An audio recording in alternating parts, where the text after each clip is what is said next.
Fala, meu amigo, minha amiga alvinegra. Quanto tempo aqui, né? Que eu não venho fazer vídeos. Essa minha semana tá meio atarefada. Eu tenho algumas coisas particulares para resolver ao longo da semana, mas estamos aqui para falar mais uma vez do nosso glorioso, do nosso Botafogo. Tem alguns assuntos importantes para falar. Um pós-jogo tardio, né? Porque o jogo foi na terça-feira. Eu estou gravando esse vídeo, perdão, na quinta-feira. Mas vamos destrinchar aqui, vamos deliberar um pouco sobre a partida e outros assuntos aí adjacentes que são importantes também pontuar e relevar. Primeiro falando aí da questão do jogo na Libertadores, a questão do jogo contra o cara bobo da Venezuela. O Botafogo ele apresenta um problema de furar bloqueios, de furar retrancas muito acentuado desde 2024. A gente pode pegar alguns jogos aqui contra Cuiabá, contra Vitória, contra Criciúma. Você pode dizer, marcamos um gol, nós jogamos bola na trave, nós somos perigosos, sim. Mas isso tudo no abafo, na questão da gente ter o mando de campo, na questão da gente ter a posse de bola, mas não ser efetivo, não conseguir fazer jogadas trabalhadas, jogadas inteligentes para realmente furar o bloqueio de maneira efetiva. E isso se repetiu ontem.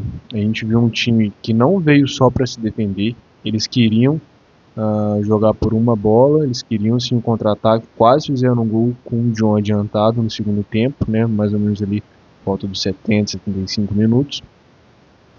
Mas o Botafogo ele tem esse problema, e eu acho que a consequência negativa disso é que a gente vai ter muito time que vai se portar assim, principalmente no Engenhão. Eu acho que, por exemplo, quando formos pegar times de menor categoria de elenco no Brasileirão, até mesmo na Copa do Brasil, se eles tiverem que jogar mais retrancados para tentar um gol fora de casa, enfim. O Botafogo vai ter problemas com isso, e é algo que eu acho que o Renato Paiva tinha que trabalhar, porque esses são praticamente os mesmos jogadores que estavam no elenco passado, tirando os holofotes principais. Mas assim, é um problema coletivo, de conjunto, a gente não consegue. Contra o Atlético Mineiro também aconteceu isso, eles tiveram um jogador expulso e a gente não conseguiu marcar mesmo sendo mando de campo deles.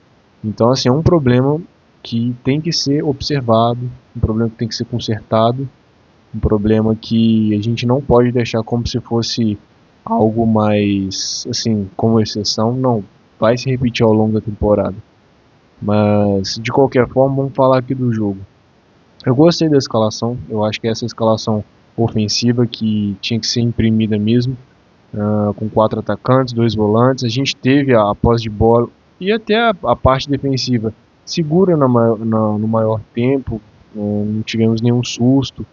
Assim, um susto maior como aquela bola na trave, não tivemos ocasiões disso, mas novamente tem momentos que a defesa do Botafogo, eu acho que ela falha de uma forma assim, do coletivo, não é um jogador ou outro, é o sistema defensivo, que o volante não conversa com os zagueiros, que não conversa com os laterais, e abrem espaço. Por exemplo, teve uma bola no primeiro tempo que o cara chuta de forma bizonha para fora, mas ele sai cara a cara com o John. Então assim, esses momentos são momentos que já ocorreram em outros jogos como o Palmeiras, né, no jogo do final de semana contra o Juventude, no jogo que a gente perdeu lá no Chile contra a Universidade do Chile. Então assim, esses momentos tem que parar, eles têm que pegar o tape do jogo e analisar o que está acontecendo, quais são os erros pontuais que a gente tem que fazer de forma tática, né? Quais são as linhas que a gente pode traçar defensiva, quem pode avançar, quem tem que ficar, qual é a forma da gente ver o jogo quando essas falhas acontecem, por que elas estão acontecendo? Tem alguém faltando posição? Eu acho que tem. Eu acho que o maior problema é a falta de posição no momento. Por exemplo, o Gregory é um jogador que se desloca muito no campo. Você vê que ele está em toda a parte do campo e até no campo ofensivo, muitas vezes mais que o Marlon Freitas, que é o segundo volante. Então, às vezes, ele chega atrasado na bola, às vezes o Barbosa não consegue tocar uma bola de forma precisa para ele, o Jair a mesma coisa. Os laterais têm que voltar um pouco mais para receber e para trabalhar com o volante em meio campo, porque senão vai ser apenas algumas bolas alçadas pelo Barbosa, que aconteceu muito e está me irritando, e o Barbosa ele não pode avançar. demais, ele tá avançando demais. É um jogador assim que ele tem até um passe interessante, passe longo interessante, mas aí morre sempre nisso aí. A gente não tem um meio-campo efetivo, a gente não tem um meio-campo de ofício, e aí fica nessa questão de lançar quando o time está desesperado. Não quando o time está trabalhando a bola, quando está desesperado. E foi isso aí o jogo todo. Eles espetando a bola no contra-ataque e a gente tentando. E assim, gente, a gente sofreu mais do que deveria, mas não só por conta do jogo coletivo um pouco abaixo. Mas, poxa, os jogadores de frente do Botafogo não podem errar os gols que erraram. O Santi Rodrigues com uma bola espirrada, o goleiro devolveu para ele, ó, toma. Ele chutou na lua. O Mastriano também, com uma bola espirrada na área, chutou na lua. Aquele cruzamento do Arthur que foi na cabeça dele, se ele vai, assim, de pé, né, assim, de sola, o cara simplesmente botava a bola para dentro do gol. Então, assim, teve muita falha ofensiva também, na hora de concluir. E é o que eu falo, que o Botafogo não treina finalização. Né? Eu não sei se isso parte também de uma questão psicológica dos jogadores, que eu acho que parte. Eu acho que muitos eles estão ansiosos para jogar bem, para conseguir ter um desempenho bacana, assim, que eles consigam ganhar confiança, mas são erros primários, erros que tipo, não precisam, não podem ser cometidos, principalmente numa competição dessa. E quando estava se encaminhando para os 80, 85, eu já achei que o Botafogo ia empatar aquele jogo. Não achei em nenhum momento que ele conseguiria vencer. Aí entra no segundo tempo para tentar modificar um pouco Patrick de Paula, o Matheus Martins, e teve um outro que entrou, não sei se foi o Newton, não lembro agora, mas esses foram os dois principais e que eu critiquei. Eu falei, poxa, não vai acontecer nada. Mas pelo menos o Patrick de Paula entrando no segundo tempo, ao contrário dele no primeiro tempo, ele consegue ser um cara um pouco mais ousado. É um cara que parece que consegue ser um pouco mais ativo. Então, o Botafogo pode tentar isso pro segundo tempo, assim como o Matheus Martins. Se ele não estava rendendo tanto no primeiro tempo de titular, como a gente vê que ele não estava, né? Ele parecia relapso, parecia disperso, não sei o que estava acontecendo. Ele pelo menos rendeu, e não só pelo gol, tipo assim, pelo menos eu acho que eles entram motivados, né, para tentar fazer com que o time vença o jogo. E numa jogada individual dele e do Arthur aqui na direita, aconteceu dele concluir a gol, e o Patrick de Paulo foi mais na força da vontade, na garra, porque a bola foi desviada e enganou o goleiro. Mas de qualquer forma, o Botafogo precisa demais treinar finalização dos seus atacantes. Tem que ter mais jogadas trabalhadas. Aquela jogada do primeiro gol do Botafogo e do segundo no Juventude são jogadas que o torcedor quer ver. A gente quer ver isso no jogo. A gente não quer ver bola espirrada e sobrando para o atacante. A gente quer ver isso também porque a gente precisa de uma dose de sorte, mas o atacante tem que fazer, né? Tem que treinar finalização, essas jogadas trabalhadas, e a questão da última linha de defesa, que apaga e dá uma bola para o adversário. Então, assim, não gostei do jogo, não foi algo que, tipo, se mostrou mais desesperador do que deveria, nem deveria ser desesperador, e muito também por conta das falhas dos atacantes, como eu ressaltei.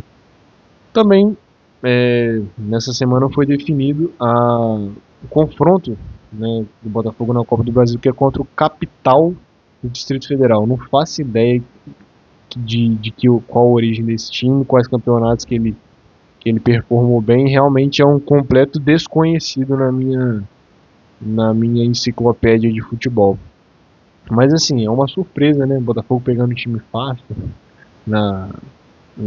em sorteio não é uma coisa que costuma acontecer. Vide o sorteio da Libertadores, e também a gente caiu na realidade quando viu que o segundo jogo vai ser fora de casa. Então, mesmo que a gente tenha tido sorte com o desafiante, nós não tivemos na hora do sorteio dos mandos. Mas de qualquer forma, o Botafogo também tem performado melhor, sendo o visitante no segundo jogo, né? Foi assim no Libertadores, foi assim quando ele passou do Vitória no ano passado, e por um detalhe, talvez pudesse ter eliminado o Bahia, né?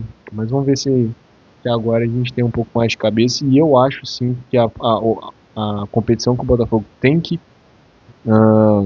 se posicionar assim, de forma mais a levantar a taça, ser um objetivo no final do ano, é a Copa do Brasil. A gente não tinha Libertadores, conquistou, acho que tem que conquistar a Copa do Brasil, um título inédito. Eu falo essa questão de título inédito muitas vezes aqui no canal, porque é algo relevante. Os times se destacam muito por ter muitos títulos que outros não têm, né? Essa relevância de títulos, ela é importante para você fazer uma comparação, para você conseguir fazer um X1, enfim, um panorama. Então o Botafogo, para mim, tem que se concentrar na Copa do Brasil, porque também é mais rentável, tem aquela questão da Eagle Holding, que o Textor ele quer, né, fazer o dinheiro girar no time. Então isso para mim é o melhor caminho além da Libertadores, porque o Brasileirão é ótimo a gente ganhar e tal, mas eu acho que diferente do ano passado, o Botafogo não tem elenco para suprir o Brasileirão nesse ano. No ano passado você tinha, por exemplo, você tinha um Tietê de reserva, você tinha um Eduardo de reserva, você tinha um Marçal de reserva, você tinha um Rafael de reserva, mesmo ele não sendo utilizado, você tinha o Gatito Fernandes de reserva, você tinha nas pontas, o Júnior Santos começou a ser reserva há um tempo, mas você também tinha o Matheus Martins como a surpresa, não o cara que deveria fazer algo. Então, assim, você tinha um Tiquinho Soares. Então, existia um time além daquele ali, que era praticamente os resquícios de 2023. De qualquer forma, eu acho que o Botafogo tem que se concentrar nisso e na Libertadores. Não tem time para conquistar o brasileiro. Mas, de qualquer forma, nós temos que lutar e, assim, tentar chegar longe o máximo possível. E, para finalizar o vídeo, vamos falar aqui de notícia ruim. O Bastos, ele lesionou o joelho, já vinha sendo uma ausência frequente nos jogos, e infelizmente ele vai passar um tempo aí de recuperação. Não sabemos ainda se tem cirurgia ou não, vai depender do tempo de recuperação dele. Então, assim, é algo que a gente vai ter que esperar, e o Botafogo precisa da reposição. Agora, poderia ter sido diagnosticado lá atrás, certo? Ele voltou mais tarde que o grupo, ele teve essa readaptação física. Por que isso não foi destrinchado lá? Será que aquele jogo contra o Nova Iguaçu foi tão determinante assim para ele machucar? Ou ele já vinha com um quadro difícil? Eu acho que ele já vinha com um quadro difícil. Então, assim, eu acho muito tenso o planejamento do Botafogo, a questão do departamento médico também, ele se envolve nisso, querendo ou não. Isso poderia ter sido visto em janeiro, e em março agora, que seria tipo assim, uma alta temporada começando, o Botafogo contaria com ele. Em vista disso, o Botafogo está tentando um zagueiro para reposição por empréstimo. O Botafogo provavelmente não vai comprar, né? Já fez vários investimentos altos nesse começo de ano, tem a questão do Wendel também que vai chegar no meio do ano, só que não tem muito mercado. O mercado ele fecha amanhã, galera. Dia 11, o Botafogo talvez não tenha reposição. E, na minha visão, ele teria que contratar um meio-campista, e um zagueiro agora.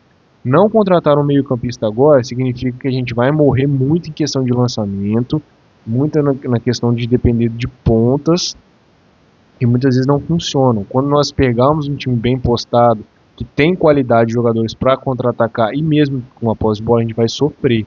O meio-campo, além de qualquer coisa, ele liga muito o contra-ataque também, quando a gente está precisando de um contra-ataque.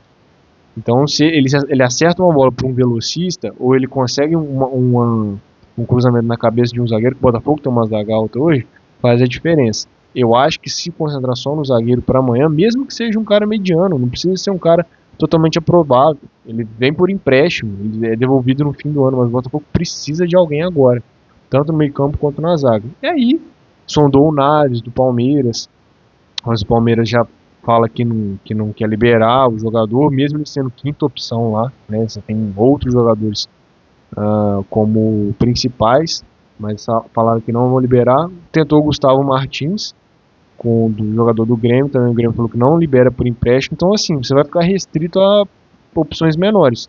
Tem o Abner do Juventude, que eu acho que pode ser uma opção interessante, é um jogador assim de muita força física, e que vai ser o que o Botafogo provavelmente vai conseguir no mercado. Ou ele vai comprar por um valor muito pequeno, tipo 2, 3 milhões de reais, ou ele vai pedir um empréstimo. E assim, sinceramente, não vão ter muitos times para suprir essa necessidade do Botafogo, até porque o tempo está contra a gente.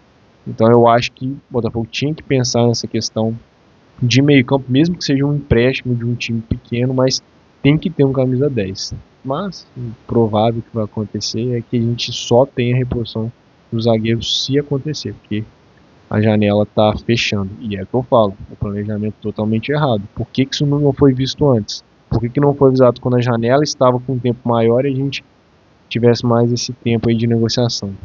Mas fazer o quê? De qualquer forma, galera, estamos aí, temos jogo contra o Bragantino no fim de semana, um jogo que não vai ser fácil, o Bragantino não vem bem, tem um ponto no campeonato, mas vai fazer de tudo para ganhar em casa, para ter sua primeira vitória. Eu arrisco dizer que, assim, lógico que a vitória é o que interessa a gente, mas empatar lá não seria ruim, tá? Pelo momento do Bragantino, seria mais obrigação do Botafogo ganhar. Mas, assim, pela necessidade do time paulista, pelo Botafogo ter que revezar jogadores, porque depois vai jogar na quarta-feira, agora é só isso, domingo, quarta, o empate lá não seria ruim, beleza? Vou ficando por aqui, quando acontecer alguma coisa mais importante, ou um jogo, a gente volta com mais conteúdo, valeu? Tamo junto,